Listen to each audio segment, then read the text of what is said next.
शिवप्रभूंच्या राजघराण्याच्या वतीने आणि तमाम शिवभक्तांच्या वतीने देण्यात येणाऱ्या सर्वात महत्त्वाचा शिवसन्मान पुरस्कार यंदाच्या वर्षापासून सुरू होतोय।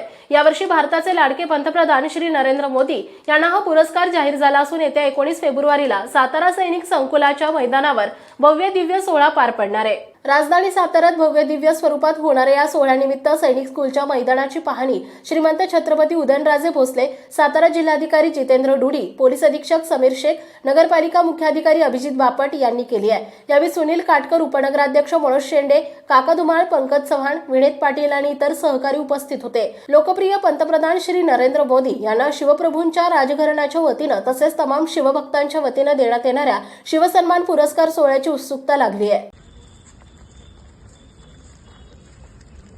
बीजेपीने खूप सारे एजन्सी हे करून ठेवलेले आहेत हे इव्हेंट करण्यासाठी त्यांच्यातलाच घेतलं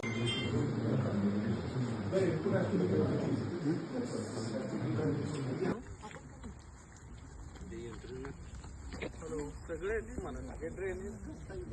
अंडरग्राउंड कुठे लँड करण्याचा plan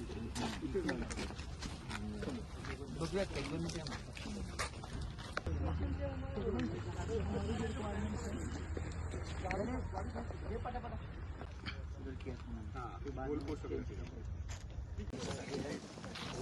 Never visits two locations.